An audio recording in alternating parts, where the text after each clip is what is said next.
시간 오늘은 8월 22일 내용을 함께 보도록 하겠습니다. 8월 22일 오늘 내용은 이제 구계명이 요구하는 의무가 무엇인가라고 하는 것을 이제 함께 살펴보려고 합니다. 그래서 77문답 소요리 문답 내용을 보면 사실 이제 아주 핵심적인 내용만 언급을 하고 있지만 이제 한 페이지를 딱 넘겨서 144문답을 보면 이 구계명에서 얼마나 많은 것들을 요구하고 있는가라고 하는 것을 우리가 보게 되고, 사실 이제 내일은 저희가 새벽 기도회를 하지 않으니까 내일 분량을 한번 보시면 대요리문답 145문답에는 더 많은 분량에서 금지하고 있는 죄에 대해서 열거하고 있다라는 사실을 보게 됩니다. 그러니까 우리가 단순히 이제 뭐 다른 계명의 말씀도 마찬가지지만 이 거짓 증언하지 말라라고 하는 말씀도 정말 상당수의 분들이 그냥 거짓말하지 말아라 라는 정도로 이제 이 내용들을 이해하고 있는 경우들이 많습니다. 그래도 비교적 이 구계명은 좀 많이 성도들이 좀 그나마 좀 찔림이 있어 하는 계명이라고 할까요? 왜냐하면 그래도 거짓말들을 우리가 좀 비교적 다른 계명들에 비해서 살인이나 뭐 이런 죄에 비해서 좀 비교적 흔하게 우리가 범할 수 있는 죄니까 그렇게 생각을 하는 경우들이 많이 있지만, 실상 이 대요리문답에서 언급하고 있는 내용들을 우리가 보고 또 이제 그 요구하는 의무뿐만 아니라 금지하고 있는 죄가 무엇인가를 함께 보다 보면 우리는 정말 내가 그래도 어느 정도 구계명을 어기면서 살아간 적이 그래도 있었겠지라는 생각보다도 훨씬 더 나는 그냥 늘상 죄를 지으며 살아가는 존재이구나라는 것들을 생각하게 됩니다. 그래서 이 시간 구계명이 요구하는 의무가 무엇인지 함께 대요리 문답의 내용을 통해서 소요리 문답의 내용을 통해서 함께 살펴보는 시간을 좀 갖도록 하겠습니다. 소요리 문답부터 같이 한번 봉독해 보겠습니다. 시작. 제 9계명에서 요구하는 것은 무엇입니까? 제 9계명에서 요구하는 것은 사람과 사람 사이의 진실과 우리 자신뿐만 아니라 우리 이웃의 명예를 유지하고 증진하라는 것인데, 특히 증언할 때 그렇습니다. 대요리 문답 같이 읽겠습니다. 시작. 9계명에서 요구하는 의무는 무엇입니까? 제 9계명에서 요구하는 의무는 사람과 사람 사이의 진실과 우리 자신뿐만 아니라 우리 이웃의 명예를 보존하고 증진하는 것입니다. 또한 판결과 재판 문제에 있어서 그리고 다른 모든 일에 있어서도 진실을 밝히기 위해 공중 앞에 나아가 진실편에 서서 마음으로부터 참되고 자유롭게 그리고 분명하고도 온전하게 진실을 그리고 오직 진실만을 말하는 것입니다. 우리 이웃을 넉넉한 마음으로 평가하여 존중하는 것, 이들의 명예를 사랑하고 원하며 기뻐하고 이들의 연약함에 대해서는 슬퍼하고 덮어주며 이들의 재능과 은사를 기쁘게 인정하고 이들의 결백을 변호하며 이들에 대한 좋은 말은 기꺼이 들으려 하고 이들에 대한 나쁜 말은 잘 받아들이지 않으려고 하며 남의 말 하기를 좋아하는 자나 아첨하는 자나 중상모략하는 자를 제지하고 우리 자신의 명예를 사랑하고 돌보며 필요한 때에는 그것을 변호하며 합법적인 약속을 지키고 참되고 경건하며 사랑받을 만하고 칭찬받을 만한 말을 찾고 실천하는 것입니다. 말씀 요절 같이 읽어보겠습니다. 시작. 너희가 행할 일은 이러하니라. 너희는 이웃과 더불어 진리를 말하며 너희 성문에서 진실하고 화평한 재판을 베풀고 데메드리오는 못사람에게도 진리에게서도 증거를 받았음에 우리도 증언하노니 너는 우리의 증언이 참된 줄을 아느니라. 신실한 증인은 거짓말을 아니하여도 거짓 증인은 거짓말을 뱉느니라. 진실한 증인은 사람의 생명을 구원하여도 거짓말을 뱉는 사람은 속이느니라. 너는 말 못하는 자와 모든 고독한 자의 송사를 위하여 입을 열지니라. 너는 입을 열어 공의로 재판하여 곤고한 자와 궁핍한 자를 신원할지니라. 이렇게 계획할 때에 어찌 경솔히 하였으리요. 혹 계획하기를 육체를 따라 계획하여 예 하면서 아니라 아니라 하는 일이 내게 있겠느냐. 하나님은 미쁘시니라. 우리가 너희에게 한 말은 예하고 아니라 함이 없노라. 그런즉 거짓을 버리고 각각 그 이웃과 더불어 참된 것을 말하라. 이는 우리가 서로 지체가 됨이라. 끝으로 형제들아, 무엇에든지 참되며 무엇에든지 경건하며 무엇에든지 옳으며 무엇에든지 정결하며 무엇에든지 사랑받을 만하며 무엇에든지 칭찬받을 만하며 무슨 덕이 있든지 무슨 기림이 있든지 이것들을 생각하라. 아멘. 그래서 오늘 말씀을 보시면 이제 핵심이 무엇인지를 대열리 문답과 소열리 문답 앞부분에 이제 언급되어지고 있는 공통된 사항들을 보게 됩니다. 그래서 소열리 문답에 나와 있는 내용이 사실 대열리 문답에도 고스란히 반복이 되고 있는데 이것이 구계명에서 요구하고 있는 핵심이라고 할 수가 있습니다. 그 핵심이 뭡니까? 사람과 사람 사이에 진실할 것, 그리고 우리 자신뿐만 아니라 우리 이웃의 명예를 유지하고 증진할 것. 이것이 이제 소열이 문답이나 대열이 문답에서 공통적으로 이 구계명에서 요구하고 있는 내용에 대하여 언급할 때 좀 중복되어지는 내용이라고 할 수가 있죠. 그래서 교리 해설 내용에 보시면 동일하게 이제 진술하고 있는 것이 있다. 크게 두 가지 요점인데 하나는 사람과 사람 사이에 진실이 있어야 된다라는 것이고 다른 하나는 그것을 기반으로 해서 서로의 명예를 유지하고 증진해야 된다라고 말씀하고 있는 것. 이것이 이 구계명에서 요구하고 있는 대소요리 문답의 핵심 요지입니다. 첫째는 뭐라고요? 서로가 진실돼야 된다. 서로 간에 신뢰가 있어야 된다라는 것을 먼저 말씀하고 있는 것입니다. 언제나 물론 이 진실해야 된다라고 하는 것이 진실해야 되는 것만 우리 가운데 요구되어지는 것이 아님을 뒤에 이어지는 내용들을 통해서 생각해 봐야지만 됩니다. 그것을 기반으로 우리가 진실해야 되는 그 목적이 무엇이냐, 그러니까 그 진실함을 통해서 지향하는 바가 무엇이냐라는 걸 생각할 때 뒤에서 뭐라고 말씀하고 있는 겁니까? 서로의 명예를 유지하고 증진하는 목적을 위해서 진실해야 돼라고 말씀하고 있는 거죠. 그러니까는 이거를 실제적인 예시로 우리가 적용을 해보자면 예를 들어서 뭐 누군가가 실제로 뭔가 이렇게 그런 거죠. 그러니까 굳이 솔직하지 않아도 되는 상황들이 있지 않습니까? 굳이 그것을 언급하지 않아도 되는 뭐 예를 들어서 그러니까 뭐 아이들이 뭐 요리를 했어요. 뭐 아내가 이제 요리를 했습니다. 근데 맛이 어때? 막 이렇게 이제 하는데 맛이 정말 너무 안 좋아. 너무 맛이 없어. 이렇게 물론 그 진실일 수 있죠. 정말로 내가 먹었는데 너무 맛이 없을 수 있습니다. 하지만 그렇게 말하는 것이 그러니까 뭐 공개적인 자리에서 뭐 아내가 요리해 주는데 정말 뭐 좋으시겠습니다.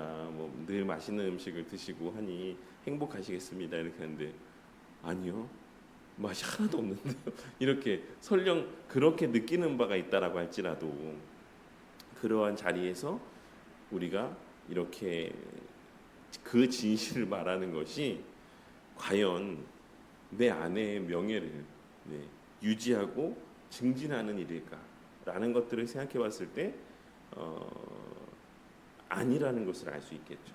그러니까 우리가 여기서 기본적으로는 당연히 진실을 말하고 거짓된 것을 말하지 않는 것이 구계명에서 요구하고 있는 바이긴 하지만 하나님께서 이러한 말들을 어떠한 목적을 위해서 하고 있으신가라고 하는 그 궁극의 지향점을 잊어서는 안 됩니다. 그리고 이와 같이 명예를 유지하고 증진하는 것은 사실 그 이면의 그 본질은 어떤 사랑이 자리하고 있어야지만 된다라는 것을 말씀하고 있는 거예요. 그래서 우리가 서로 간에 진실을 말하는 것 너무 중요하지만 그것이 그렇게 이야기를 했을 때, 그러니까 첫째로는 어떤 위법한 것들을 감추어 주는 것이 아니다라고 했을 때, 그랬을 때는 어떤 그 상황 속에서의 그런 그들의 명예, 어떤 그들의 유익이 보존될 수 있는 말들을 하는 것, 이것이 더 중요하다라고 할 수가 있습니다. 그래서 우리가 성경에서, 이건 좀 조심스러운 말이긴 하지만 성경에서 모든 거짓말을 다 금하는가? 모든 거짓말을 다 죄라고 말하는가? 그렇지는 않습니다. 예외적인 경우들이 있죠. 뭐 라합과 같은 경우에 이제, 그러니까 우리가 일반적으로 우리는 언제나 진실만을 말해야 돼. 그래서 설령 이 상황 속에서도 내가 좀 주저되긴 하지만 그래도 나는 솔직히 내 아내의 음식이 맛이 없었으니까, 나는 그리스도인으로서 거짓말할 수 없으니까 그 모든 사람들이 있는 자리에서도 나는 솔직하게 그걸 얘기해야겠어. 이렇게 하는 것이 과연 이 구계명이 담고 있는 요지인가? 단순히 거짓말을 하는가 하지 않는가? 여기에만 이 구계명의 요지가 구계명의 핵심 어떤 포커스가 거기에 있는가라는 것을 생각해봤을 때 항상 우리가 이 계명의 말씀의 요지에 대해서 하나님께서 무엇이라 말씀하셨는지, 예수님께서 무엇이라 말씀하셨는지를 잊지 말아야지만 된다라는 것입니다. 하나님을 사랑하고 이웃을 사랑하는 것, 이것이 모든 계명의 요지라고 생각해봤을 때 우리가 진실을 말하는 것이 정말로 내가 이 사람을 사랑하는 마음에서 고백되어지는, 그 입술에 담겨지는 말인가? 라고 하는 것에 대해서 늘 우리가 한 번쯤 점검을 하고 그 입술에 어떠한 말들이 또 담겨져야 되는가를 분별할 수 있어야지만 된다라는 것입니다. 그래서 어쨌든 이런 내용들, 구계명의 요지는 사람과 사람 사이에 진실이 있어야 되는 것인데 그 목적은 결국 서로의 명예를 지켜주고 그 명예를 더욱 세워주기 위함인 것이다 라고 하는 것을 좀 기억하셔야지만 되겠습니다. 물론 또 그 공동체 안에서의 어떤 한몸됨, 하나됨, 그 어떤 신뢰가 깨지지 않게 하시기 위함이기도 하죠. 근데 그 모든 것도 결국에는 우리가 그리스도인으로서의 어떤 하나님 나라의 복을 충만히 누리고 만끽하게 하시기 위함이다 라고 하는 이 본질적인 목적을 우리가 잊어서는 안 될 것이다 라고 생각합니다. 그래서 계명의 의미들을 바르게 알지 못하면, 예를 들어서 우리가 이전에 살인하지 말라라는 계명에서도 이제 여호와의 증인들은 그런 맥락에서 나는 총을 들 수 없다, 어떤 이런 무력을 사용하는 어떤 이런 일들을 담당할 수 없다라고 하면서 병역의 의무들을 피하지 않습니까? 그러니까 문자적으로만 그냥 그 계명이 담고 있는 의미들을 이해하게 된다라고 하면 그러한 맥락에서의 어떤 그러니까 본인들은 너무나도 계명을 각자 자신들은 잘 지키고 있다라고 생각할지 모르겠지만 실제적으로는 그 계명을 통해서 하나님께서 요구하시는 어떤 본질적인 의미를 놓치게 될 수 있다라는 것을 기억하시고 오늘 이 내용들도 한번 같이 살펴보도록 하겠습니다. 그래서 이를 위해서 우리가 해야 될 의무와 관련해서 7가지 주제로 구별해서 정리를 하고 있습니다. 첫 번째는 사람과 사람 사이의 진실을 보존하고 증진해야 된다라고 하는 것. 그래서 법정에서의 공적 증언과 관련해서는 말할 것도 없고 사적인 관계에서도 말이나 글로나 어떤 표현으로든지 정직한 진실로 인간관계를 이루어야지만 된다. 그 궁극의 목적은 한몸됨을 지키기 위해서라고 할 수 있고, 또 그와 관련하여서 서로와 서로의 어떤 명예들을 보존해주기 위함이라고 할 수가 있죠. 둘째로 또한 판결과 재판 문제에 있어서, 그리고 다른 모든 일에 있어서도 진실을 밝히기 위해 공중 앞에 나아가 진실편에 서서 마음으로부터 참되고 자유롭게, 그리고 분명하고도 온전하게 진실을, 그리고 오직 진실만을 말해야지만 되는 것입니다. 그래서 오늘날에는 뭐 법정에서도, 그리고 청문회 자리에서도 이렇게 진실을 말하지 않는 모습들을 보게 될 때가 많죠. 그러니까, 하지만 적어도 그리스도인이라고 한다면 언제나 진실을 말하는 것, 이것이 너무나도 중요하다라고 하는 것들을 좀 법정에서의 증언들에 있어서 특별히 더 그러하다라는 사실들을 오늘 이 내용들을 통해서 좀 더 다시 한번 되새겨 볼 수 있어야지만 될 것이다라고 생각합니다. 그리고 그 진실을 드러내고자 하는 의지를 갖고 어떤 억압이나 강요로부터가 아닌 자유로운 자발적인 마음으로 명확하게 진실을 말해야지만 된다. 숨은 의도를 가지고 사실 파악이 어렵도록 모호하게 진술하거나 일부의 사실들을 누락하지 않아야지만 된다라고 말씀하고 있습니다. 그래서 그러니까 예전에도 우리가 이와 관련된 내용들을 이제 언급한 적이 있는데, 어떤 맹세와 서원의 맥락에서, 그러니까 사실 이제 이 구계명은 우리의 입술을 통해서 고백되어지는 부분, 그리고 또한 어떤 법정적인 어떤 상황 속에서의 사실 말씀하고 있는 의미들이 좀 그 표면적으로 더욱 부각되어져 있기 때문에 맹세나 서원과 관련된 부분과도 사실 되게 밀접하게 연관되어 있다라고 할 수가 있습니다. 또 웨스트민스터 신앙고백서에서 맹세와 서원과 관련된 내용들을 살펴볼 때 우리가 어떤 내용들을 함께 살펴봤었습니까?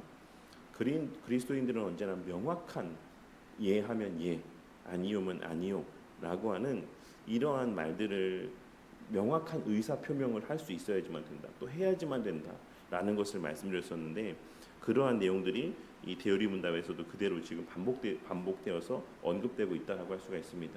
그래서 우리가 특히 이제 정치인들이 그런 경우들이 되게 많잖아요. 어떤 질문들을 할 때 아주 모호한 말들. 그래서 뭐 누구를 만난 적이 있습니까? 없습니다. 그렇게 얘기했는데 나중에 뭐 객관적 증거가 나와서 이거 왜 만났는데 왜 그때 뭐 만난 적 없다고 했습니까? 그러면 그날은 만난 적이 뭐 없다고 그랬는데 뭐 이제 이런 식으로 막 이제 그 말들을 계속 뭐 모호하게 하며 뭐 뭔가 빠져나간 여지들을 두고 하는 이런 말들을 듣게 될 때가 많이 있지 않습니까? 그러니까 아마 제가 이제 이런 얘기를 하면 저희 아내가 항상 저에 대해서 이렇게 좀 불만들을 얘기할 때가 있는데, 제가 좀 예전에 좀 되게 모호하게 말할 때가 많이 있거든요. 뭘 하자라고 했을 때 그래 한번 보자 이렇게 할 때 이게 한다는 건지 안 한다는 건지 이렇게 하다 실제로는 또 안 하고 싶으면서 안 하겠다라고 하기 싫으니까 그래 한번 상황을 보자 이렇게 얘기하는 적이 있는데, 그래서 아마 제가 예전에 요 얘기할 때 제 아내가 너무 그 모습이 떠올랐다 이렇게 얘기하면서 제가 그 내용에 대해서 마음에 찔림이 좀 있었던 적이 있습니다. 어쨌든 그리스도인들은 언제나 숨은 의도를 갖고 사실 파악이 어렵도록 모호하게 진술하거나 일부의 사실들을 누락하는 이러한 애매모호한 태도는, 사실 불분명한 태도는 그리스도인에게 합당하지 않다. 그리스도인은 그러니까 우리에게는 사실 엄밀하게 그 삶에서의 유일한 기준이 있고 옳고 그름이 분명합니다. 그리스도인들은 그런 맥락에서, 그러니까 어떤 제가 물론 이제 아내에게 하는 이야기들이나 아내와 주고받는 대화의 내용들이 다 어떤 옳고 그름의 문제는 아니지만, 그럼에도 불구하고 그리스도인들은 언제나 그 어떤 내용들에 대해서 명확하게 분명한 자신들의 생각을 이야기할 수 있어야지만 된다. 그래야지만 상호간의 신뢰들이 쌓이는 거죠. 이 사람이 예라고 했을 때는 그래 그렇게 한 그런 마음을 갖고 있는 게 맞아. 이 사람이 아니라고 했을 때는 그래 아니라고 생각하는 게 맞아. 라고 하는, 그러니까 그 사람이 갖고 있는 본심들이 서로에게 공유되어질 수 있어야지만 됩니다. 그런데 우리가 막 그런 사람도 있잖아요. 저 사람은 도대체 무슨 생각을 갖고 있는지 모르겠어. 무슨 의도로 이런 말을 하는지 모르겠어. 이제 뭐 이것도 참 제 얼굴에 침 뱉기지만 예전에는 좀 그런 경우들이 있었어요. 제가 그래서 너무 싫었습니다. 그게. 저는 물론 저 아내한테는 막 그렇게 한번 보자 뭐 이렇게 얘기하긴 하지만 다른 부분에 있어서는 저는 되게 명확한 편이거든요. 그러니까 뭐 맞는 건 맞는 거고 틀린 건 틀린 거다. 그리고 속에 있는 것도 막 그거를 내가 이렇게 얘기했을 때 이거 어떻게 생각할까? 이거 어떤 결과들이 이게 일어날까? 막 이런 것들을 막 재고 막 고민하고 막 말을 해야 될까 말아야 될까 막 이런 것들을 고민하지 않고 그냥 속에 있는 마음이 있으면 저는 거의 다 얘기하는 편입니다. 근데 막 이제 그 안에서의 좀 다른 분들은 뭐 분명히 A라고 말했는데 나중에 보면 실제 마음은 B였고 막 이런 경우들이 되게 많고 뭐 저의 마음을 떠보기 위해서 뭐 실제로 그렇게 생각하지 않는데 막 그런 식으로 막 말을 던지며 소위 말해 뭐 낚는다고 하죠. 이렇게 이런 식으로 막 뭔가 말을 하고 이런 경우들을 몇 번 겪다 보니까 너무 싫은 거예요. 그러니까 제가 대화를 하고 싶지가 않은 거예요. 그 사람하고. 그런 일들이 실제로 교회 안에서도 또 사람과 사람 사이 관계 속에서도 왕왕 있죠. 어떤 면에서는 교회 안에서 더 많은 것 같아요. 교회 안에서 늘상 항상 웃는 모습, 서로를 위해서 뭔가 위하는 모습인 것처럼 말하고 행동하지만 나중에 뒤돌아보면 실제로는 그 사람이 그런 마음을 갖지 않고 있고 나에 대해서 우호적이지도 않았고 어디 가서는 또 나에 대해서 되게 부정적인 말들 이런 것들을 이야기하고 다니며 내 앞에서는 괜찮아 그럴 수 있지 라고 하면서 다른 데 가서는 어떻게 사람이 그리스도인이 그럴 수 있어 라고 말하며 다니는 모습들 이러한 모습들을 보게 되는 경우들이 있는데 이제 이러한 모든 것들이 사실 구계명에 합당치 않는 모습들이다라는 것을 우리가 생각할 수 있어야지만 되겠습니다. 그리고 이제 세 번째 보시면 우리의 이웃에 대하여 넉넉한 마음으로 평가하며 존중해야 된다. 넉넉한 마음, 인색한 마음이 아니라 어떤 행위들에 있어서 아주 빡빡하게 뭐 의도는 그랬을지라도 결국 뭐 완벽하게 한 거 아니면 말짱 꽝이지 뭐 안 한 거나 마찬가지지 뭐 이렇게 생각하는 모습들 아주 인색하고 야박한 마음들을 갖는 거 이런 합당치 않다. 이들의 명예를 사랑하고 원하며 기뻐하고 이들의 연약함에 대하여서는 슬퍼하고 덮어주며 이들의 재능과 은사를 기쁘게 인정할 수 있어야지만 된다. 그래서 그것이 뭐 죄가 되지 않는 이상 물론 큰 틀에서 보면 하나님 앞에 뭐 죄가 될 수도 있겠죠. 근데 우리는 언제나 엄격함을 자기 자신에게 적용해야 되는 것이지 뭐 저도 마찬가지지만 우리는 보통은 다 자기 자신에 대해서는 아주 관대하고 남에 대해서는 아주 엄격한 경우들이 너무 많이 있죠. 그래서 이것을 좀 반대로 적용해서 네 자신을 사랑하는 것처럼 우리 자신에게 관대한 것처럼 다른 사람한테 그 이상으로 관대한 마음들을 갖고 살아가야지만 된다라는 것을 기억하고 또 그들의 연약함에 대해서는 우리가 슬퍼할 수 있어야 된다. 그리고 덮어주기 위한 모습들이 있어야지만 된다라고 할 수가 있습니다.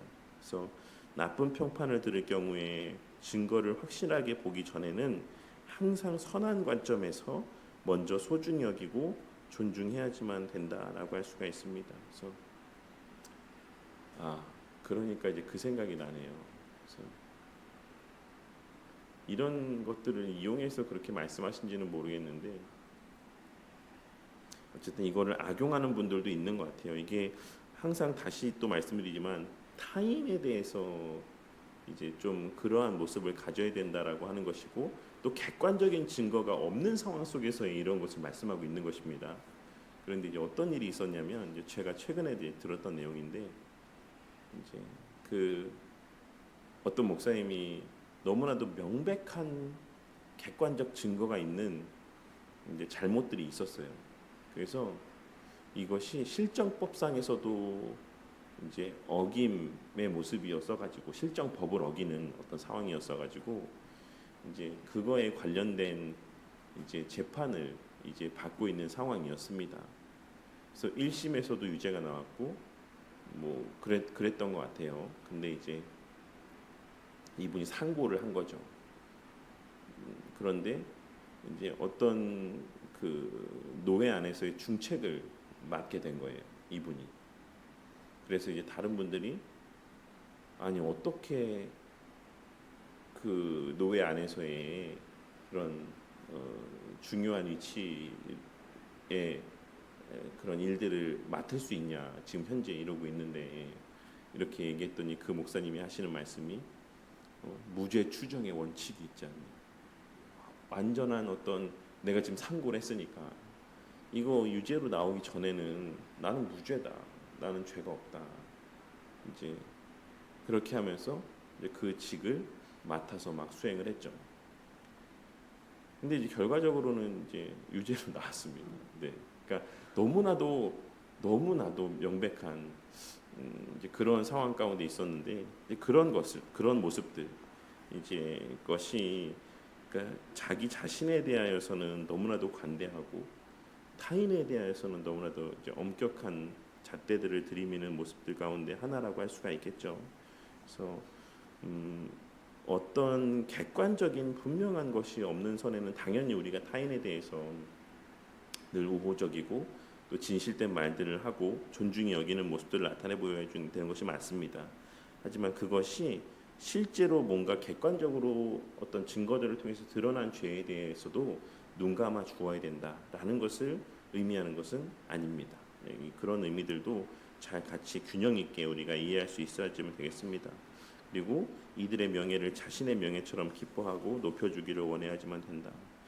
만일 이들의 허물이 사실로 드러날 경우 그 사람의 연약한 점이나 죄를 폭로하기를 즐거워하지 말고 오히려 슬퍼하고 아파하며 덮어주고 그 사람의 인격을 보호해 주어야 합니다. 그리고 다른 사람의 재능과 은사를 시기하지 말아야지만 된다. 사실 모든 죄의 원인은 이러한 거죠. 시기함에서 비롯된다라고 할 수가 있습니다. 그래서 타인의 어떠함은 깎아내리고 자신의 어떠함은 드러내고자 하는 마음들이 우리 가운데 자리하고 있다라고 할 수 있죠. 애써 무시하며 무관심으로 대하지 말아야 된다. 이 말은 누군가가 잘하는 모습이 있을 때는 마땅히 칭찬하고 격려해야지만 된다라는 의미가 있는 것이죠. 그리고 도리어 그것을 함께 기쁘게 여기고 격려하며 인정해 주어야 합니다. 그것을 주신 분은 하나님이시기 때문이다라고 말씀하고 있습니다. 또한 네 번째로 이들의 결백을 변호하며 이들에 대한 좋은 말은 기꺼이 들으려 하고 이들에 대한 나쁜 말들은 잘 받아들이지 않으려고 하며 남의 말 하기를 좋아하는 자나 아첨하는 자나 중상모략하는 자를 제지해야지만 됩니다. 그래서 만일 어떤 사람이 자신의 결백을 주장하고 억울함을 호소할 때 그를 의심하고 정죄하기에 앞서 하면서 비난하기를 성급하게 하지 말아야지만 된다. 그래서 그러니까 우리가 그 사람에 대해서 어떤 인식을 갖고 있느냐가 이러한 상황 속에서 저는 극명하게 드러난다고 생각합니다.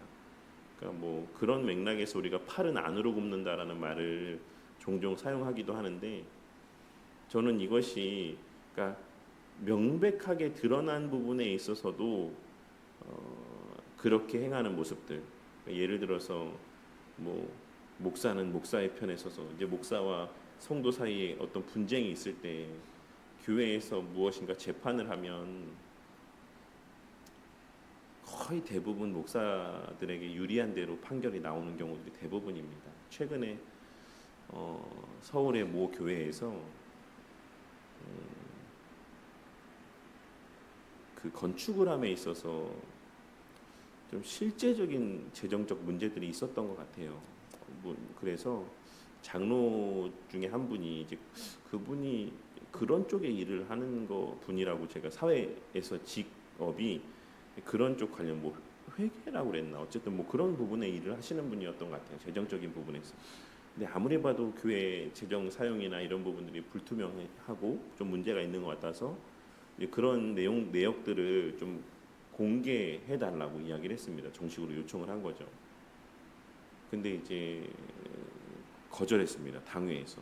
그래서 이게 노회에다가도 문제를 제기한 거죠. 아무래도 교회 재정 사용이나 여러 가지 면에서 좀 문제가 있는 것 같다라고 이렇게 이야기를 했는데 결국에는 결과만 말씀드리면 그분이 집사님이었나 그랬던 것 같은데 제명을 당했나 출교를 당했나 아마 그렇습니다. 그러니까 오픈하지 않고 그러니까 예를 들어서 만약에 뭐 말대로 정말 오픈을 하고 정말 재정적인 것들을 다 점검했는데 아무 이상이 없었다라고 하면 이제 그 분에 대해서 왜 근거 없이 교회 당회 일과 교회 일에 대해서 이렇게 부정적으로 또 이렇게 이야기를 했냐라고 하고 책임을 물을 수 있겠죠. 그렇지만 공개도 하지 않고 이제 그렇게 교회를 어지럽히고 소란스럽게 했다라는 이유로 이렇게 교회를 내보냈던 것 같아요. 되게 규모 있는 교회였던 것 같은데 이런 일들이 많죠. 뭐 사실 근데 어쨌든 그런 맥락은 잘못됐죠. 그런 맥락에서의 팔이 안으로 굽는다 이런 말들은 저는 되게 잘못된 말이라고 생각하지만 잘못된 경우고 근데 일반적으로 어떤 객관적인 어떤 증거들이 나오기 이전의 상황 속에서 우리는 언제나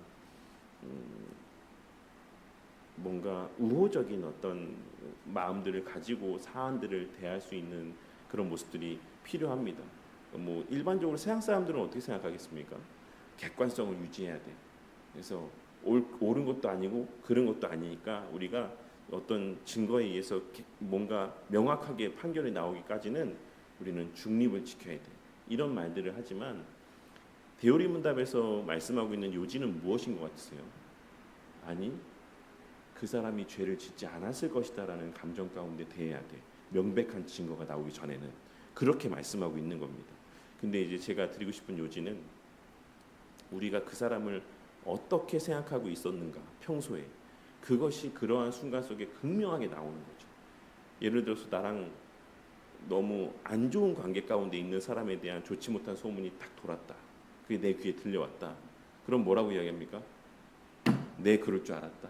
내가 평소에 내 보는 눈이 틀리지 않았다. 내가 뭐라 했냐? 쟤 분명 문제 있다 했지. 이렇게 뭔가가 나오기 전에도 그렇게 이야기를 해요. 근데 나랑 너무 가까운 위치에 있는 사람, 이런 사람이 이제 안 좋은 소문에 이제 대상이 됐다라고 했을 때 우리는 어떻게 반응합니까? 아니야, 그 사람이 그럴 리가 없어. 뭔가 오해가 있을 거야. 내가 한번 알아볼게. 라고 이렇게 반응하며 그 사람들을 변호하는 모습을 우리가 흔하게 나타내 보이죠. 누구나가 그렇습니다. 그런데 오늘 데오리 문답에서는 뭐라고 말씀하고 있는 겁니까? 그렇게 사람에 대해서 어떤 서로 다른 모습들과 반응들이 있어서는 안 된다. 너가 그렇게 아끼고 사랑하는 사람들에게 나타내는 반응이 모든 사람에게 똑같아야 돼. 그러니까 사실 이 말은 어떤 말이냐면 다른 모든 사람도 똑같이 그렇게 사랑해야지만 돼. 사랑의 마음을 갖고 있어야 돼. 너가 너랑 가까운 사람, 너가 아끼는 사람, 그 사람에 대해서 안 좋은 소식을 듣게 됐을 때 그 모습처럼 설령 너랑 관계가 좋지 않아도 그 사람들, 교회의 지체 가운데 누군가가 그런 소문에 휩싸이게 되었을 때 거기에 대해서 섣불리 말을 보태고 이렇게 이야기하기보다는 아니야, 내가 그 사람이랑 관계가 좋진 않지만 그래도 우리가 이거 한번 다시 진짜 어떻게 된 일인지 한번 알아봐야지만 돼 라고 하는, 물론 관계가 좋지 않지만 이것도 사실 잘못된 모습이지만 그럼에도 불구하고 이제 그런 모습들, 자세들이 우리 가운데 있어야지만 된다라고 하는 것입니다. 그래서 만일 어떤 사람이 자신의 결백을 주장하고 억울함을 호소할 때 우리는 그를 의심하고 정죄하기에 앞서서 그리고 함께 그를 비난하기에 앞서서 성급하게 어떤 행동하기에 앞서서 이제 좀 그 사실관계에 대해서 알아보기 위한 과정들을 가져야지만 되고, 또 다른 사람의 좋은 평판을 기꺼이 즐거이 수용하고 나쁜 평판의 말은 증거가 나타나기 이전에는 쉽게 받아들여 그것에 동조하지 않아야지만 된다. 오히려 남의 말하기를 좋아하는 험담꾼이나 마음에도 없는 말로 사람의 귀를 홀리는 아첨꾼이나 중상모략으로 인신공격하는 자들을 비방하는 자들을 제지해야지만 된다. 그래서 사실 너무 많죠. 너무 많습니다. 오늘날 교회 안에 너무 안타까운 일이지만 교회 안에 이런 모습이 너무 많아요. 파당을 짓고 무리를 짓고 서로에 대해서 안 좋은 말들, 안 좋은 소문들을 퍼뜨리고 관계를 이간하고 이러한 모습들이 오늘날 너무나도 많이 있습니다. 하지만 이 모든 것은 다 대요리문답에서 말씀하고 있는 것처럼 구계명을 어기는 죄, 구계명에서 요구하는 바를 마땅히 행하지 않는 모습이다라는 것을 기억해야지만 되겠습니다. 5번에 보시면 우리 자신의 명예를 사랑하고 돌보며 필요한 때에는 그것을 변호해야 된다. 저는 이 내용을 보면서 어제 이제 내용을 준비하면서 이 내용이 되게 좀 마음에 많이 와닿았어요. 제가 이제 선배 목사님들한테 들었던 말 중에 늘 좀 마음에 새기고 살아가는 내용이 있는데, 그것은 목사가 누군가로부터 어떤 오해를 당할 때 그냥 오해를 감내해라 라는 말을 많이 들었거든요. 근데 오늘 이 대요리문답의 내용에 보시면 필요한 때에는 그것을 때로는 변호하기도 해야 된다라고 말씀하고 있습니다. 진실을 말하며 거짓으로부터 보호하는 일은 자기 자신에게도 적용돼야 된다. 왜냐하면 그 개인은 개인이 아니기 때문이다라고 오늘 대요리문답 설명 가운데 김배원 교수님은 이야기하고 있습니다. 그러니까 그것이 그냥 내 개인과만 정말 절대적으로 관계된 부분에 있어서는 때로는 그런 오해들에 대해서 그냥 감내할 수도 있다라고 생각합니다.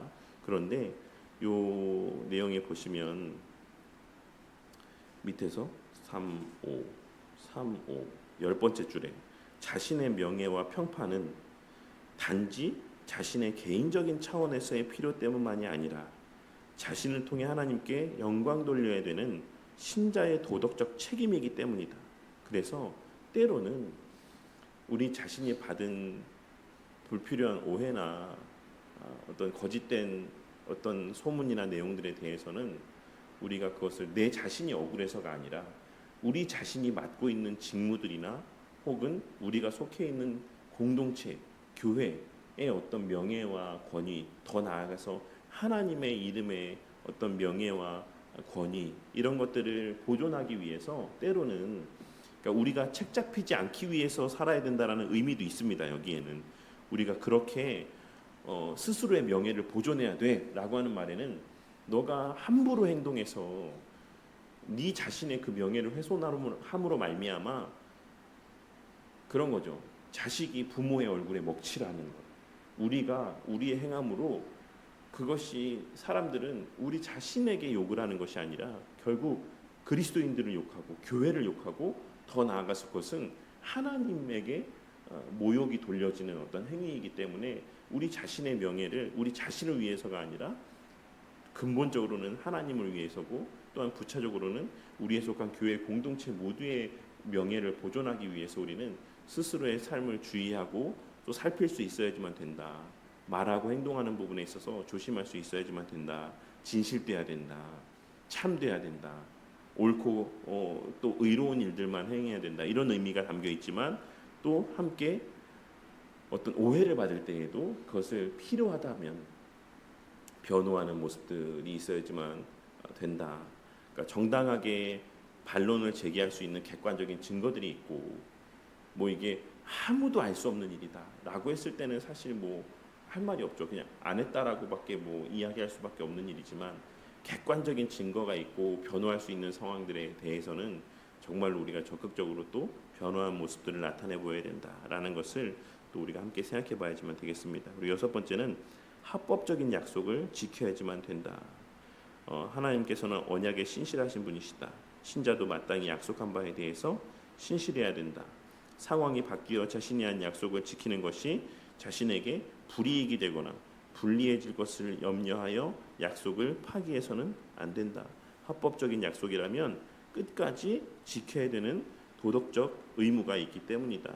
여기에는 이제 혼인 서약, 세례 서약, 교회 직분자 서약, 교인 등록 서약 이런 것들을 말씀하고 있어요. 구체적으로는. 그래서 남편과 아내 관계에 있어서 네 그렇고 남편과 아내 사이의 관계에서 자신에게 불이익이 되거나 불리해질 것이 뭐가 있을까? 네. 뭐 어쨌든 세례 서약 오늘날 이 교인 등록 서약이라고 하는 것은 어떤 맥락에서 보자면 세례 서약이 예전에는 사실 교인 등록 서약이었죠. 세례 서약은 교회 회원에 가입하는 하나의 하나님 앞에서의 서약이었습니다. 근데 오늘날에는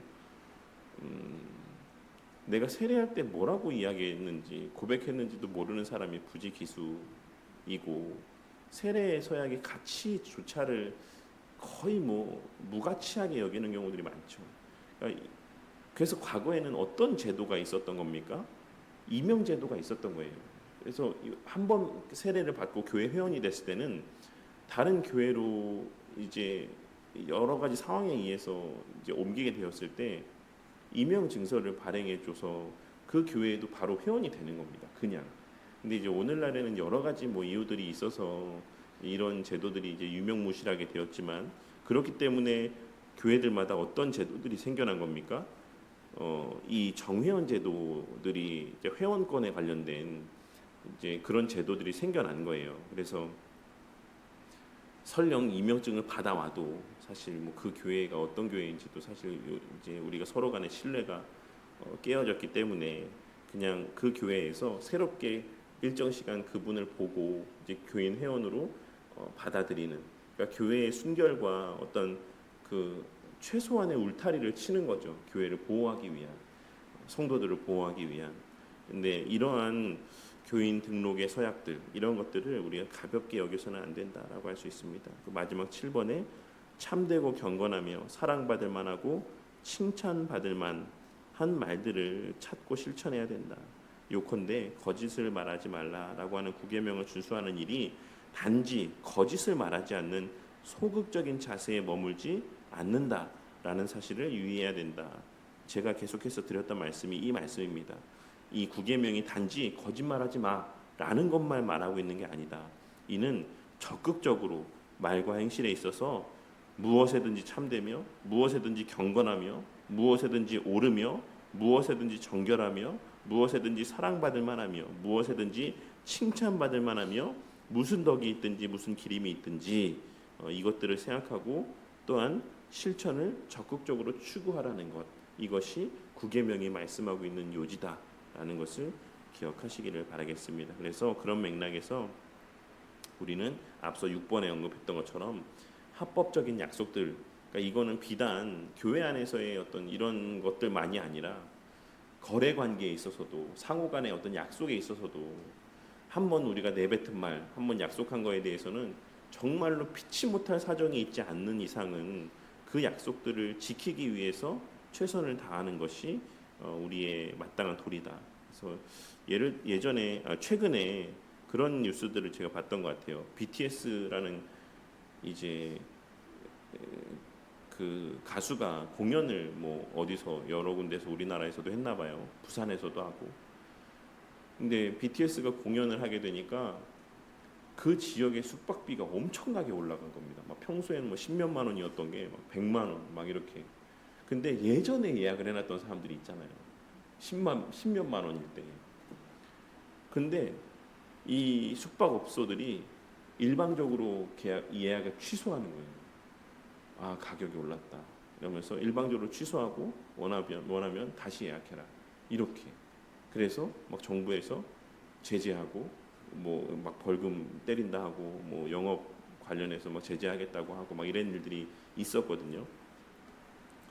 그 가운데 그리스도인들이 있어서는 안 됩니다. 그렇게 해서는 안 된다는 거죠.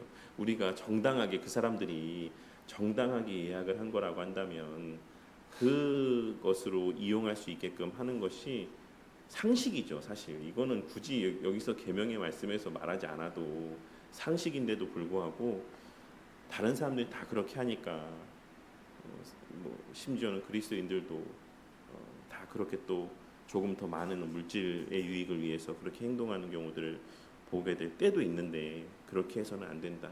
우리가 한번 내뱉은 말, 합법적으로 함께 약속하고 동의한 바에 대해서는 그것이 손해가 돼도 설령 지켜야 되는 것이 우리의 어떤 도리다. 당연히 뭐 우리 조상현 성도님 같은 경우도 당연히 그러시겠죠. 뭐 예를 들어서 예전에 계약을 했다. 근데 갑자기 뭐 또 원재료 값이 막 이렇게 떠갖고 그때 계약한 거 금액과 맞지 않다라고 한다라고 하더라도 기업에서 그런 일들이 왕왕 있었던 것 같아요. 손해를 봐도 그 신뢰를 지키고 납품을 하고 손해를 감내했을 때 뭐 어쨌든 그런 신뢰 속에서 뭐 계속해서 그 기업을 이용하고 하는 모습들. 그러니까 그리스도인들이 사실 그래야 된다라고 할 수가 있는 것입니다. 오늘 읽은 소리문답 이제 적용 질문 보도록 하겠습니다. 77문답하고 144문답에 보면 9계명에서 요구하는 의무에 대해서 공통적으로 요구하는 두 가지가 뭐였습니까? 앞에 페이지에 보시면 하나는 사람과 사람 사이에 진실이 있어야 된다. 신뢰관계가 있어야 된다라는 것이고, 또한 다른 하나는 그것을 기반으로 해서 늘 서로의 명예를 유지하고 증진하기 위한 말들이 우리의 입술 가운데 담겨지고 행함 가운데 나타나야 된다는 것을 말씀하고 있습니다.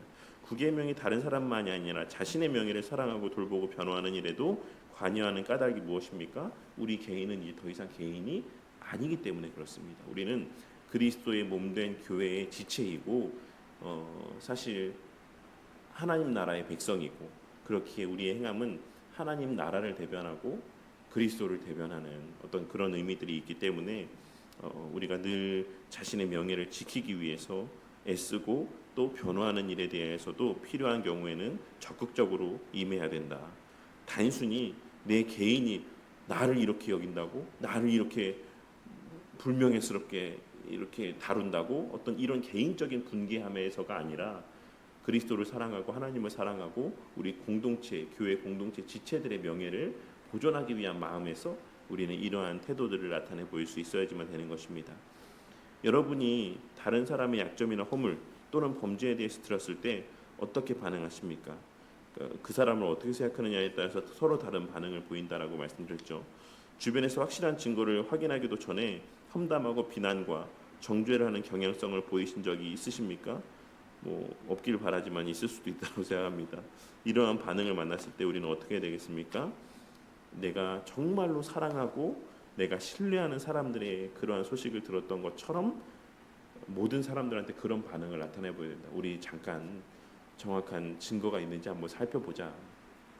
그 소문이 진짜인지 한번 검증해 보자라는 태도를 하고 이제 좀 우호적인 태도를 나타내 보일 수 있어야지만 된다라고 말씀하고 있습니다. 마지막 4번.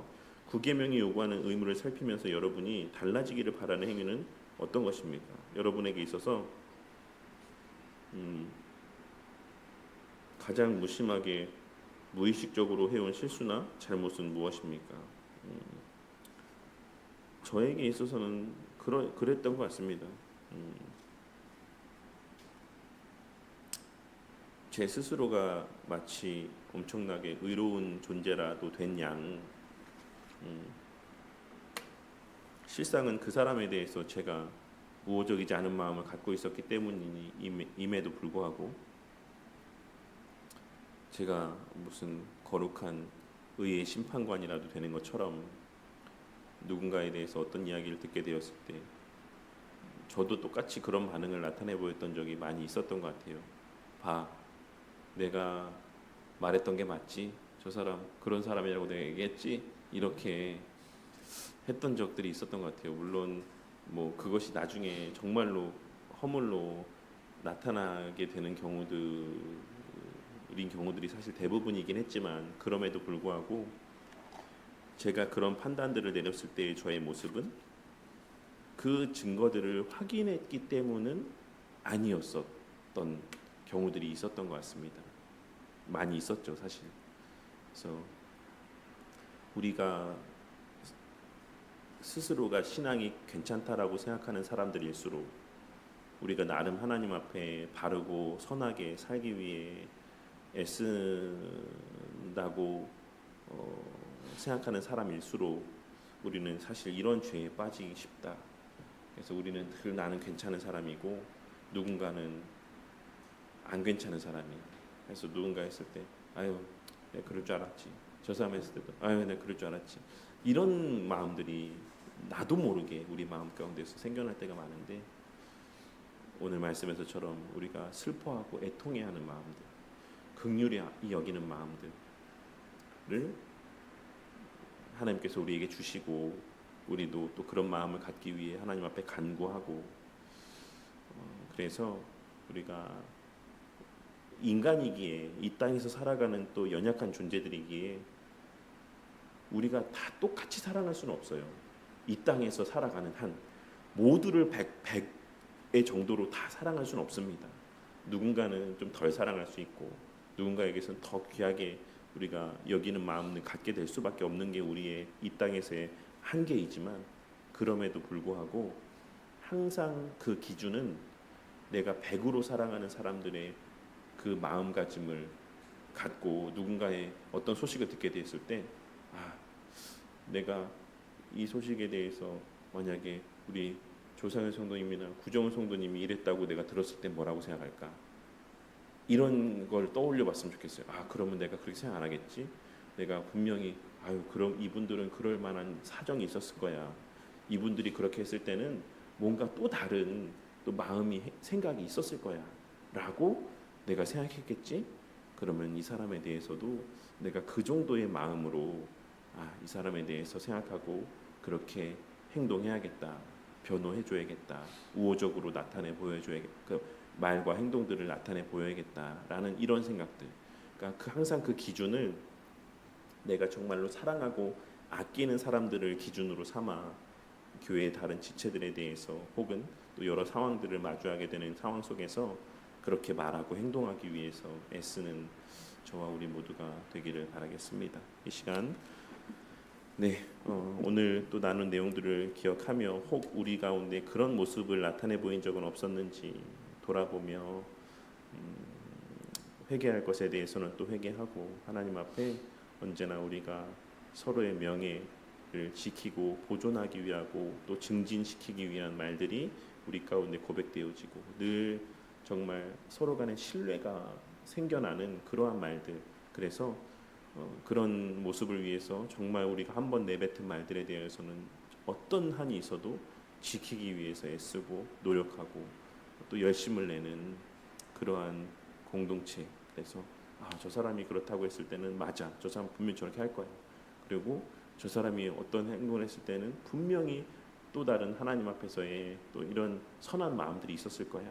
이런 생각들이 공유되어지는 그러한 또 주의 몸된 교회 공동체, 신뢰가 있고 서로를 향한 늘 우호적이고 또 긍정적인 또 이러한 생각과 마음들이 또 자리하는 그러한 교회가 되기를 위해서 함께 기도하도록 하겠습니다. 그리고 오늘 하루 또 이제 주일 준비하는 모든 또 과정들, 그리고 우리 또 중등부 친구들 또 초등부 친구들 가운데 또 와서 공부하는 친구들이 잘 공부할 수 있도록, 뭐 얼마나 갈지는 또 모르겠지만 우리 은서도 그 얘기를 하더라고요. 투지폰으로 바꾸고 싶다. 그래서 고민이에요. 지금 할부가 좀 나왔는데 이거를 그냥 여기서 요 마음이 또 변하기 전에 그냥 할부는 할부대로 냅두고 투지폰을 새로 만들어줘야 되나. 그게 장기적으로 봤을 때 더 남는 유익이 되는 일일 것 같은데. 그래서 어쨌든 우리 아이들이 요새 젊은 친구들이 그런다 하더라고요. 20대 친구들이 다 요새 그 3G 폰, 뭐 전화만 되는 폰 이런 걸로 바꾸는 추세래요. 근데 그 이유가 내 이 젊음의 이 귀한 시간을 이런 데다 허비하고 싶지 않다. 보다 의미 있고 보다 가치 있는 일들의 시간들을 이제 사용하고 싶다라고 이렇게 말하면서 요즘에 그 전화만 되는 폰 개통률이 막 되게 많이 높아지고 있다고 합니다. 특히 젊은 층들을 중심으로 해서 바람직한 모습인 것 같아요. 그래서 우리 중등부 친구들도 예전에 우리 종훈이가 스마트폰 그 감옥이라고 그러나요? 핸드폰 감옥 그 틈으로 막 이제 막 이거 보는데 보려고 막 이랬던 모습들이 또 생각이 나긴 하는데 그래도 이런 마음들을 갖는다는 것 자체가 너무 귀하다라고 생각하고 우리 친구들이 오늘 한 날 또 열심히 주어진 시간들을 선용하며 무엇보다 그 삶의 의미와 가치들을 또 어떤 목적들을 바르게 깨닫고 또 공부하며 기쁨으로 공부하고 그 삶의 하루하루를 또 보람 있게 보내는 친구들 되기를 위해서 함께 기도했으면 좋겠습니다. 어제 전도하는데 종훈이가 이제 우리 구정 성도님 보자마자 이렇게 와라 이렇게 끌어안았다고 해서 제가 또 깜짝 놀랐습니다. 종훈이가 그렇게까지 적극적인 친구였나 생각했는데 어쨌든 우리 아이들이 또 잘 교회 안에서 또 장년부 성도님들의 본을 따라서 이렇게 늘 이타적이고 늘 서로를 섬기고 그 공부하는 것 또 나중에 또 직업을 갖고 직장 생활을 하며 또 물질을 또 손에 쥐게 되는 그 모든 목적이 언제나 하나님을 위하고 또 교회를 위하고 여러 지체들을 위한 또 그러한 삶이 될 수 있기를 위해서 지금부터 늘 우리 자녀들 위해서 아이들 위해서 함께 기도했으면 좋겠습니다. 그리고 여러 또 성도님들 특별히 우리 찬주 집사님 가정 또 우리 건강 위해서 오늘까지 잘 회복되어서 내일 건강한 모습 좋은 컨디션으로 교회에 또 발걸음하게 되실 수 있기를 위해서 기도해 주시고 또 우리 어제 모임하면서 우리 강성윤 성도님 가정 이제 이사하는 과정에 생각보다 너무나도 많은 비용들이 이제 들어갈 것 같아서 저도 이제 아는 업체들을 좀 이렇게 알아보려고 하는데 좀 그래도 조금이라도 더 저렴하게 잘 좀 이러한 일들이 진행될 수 있도록 위해서 기도해 주시고 또 책을 웬만하면 그냥 같이 성도님들 하루 해서 옮기는 것도 저는 괜찮을 것 같아요. 그래서 아마 정말 그 이사 업체에서 비용을 이야기하면 거기에 따라서 좀 이렇게 부담 없이 스스럼 없이 이런 내용들에 대해서도 말씀하실 수 있기를 위해서 좀 기도해 주시면 감사하겠습니다. 그리고 뭐 그 외에도 여러 또 기억나시는 대로 교회에 위한 기도 제목이나 또 각자 또 개인적인 기도 제목들 위해서 오늘 또 하루 또 기도하시고 하루를 시작하도록 하겠습니다. 기도하시겠습니다.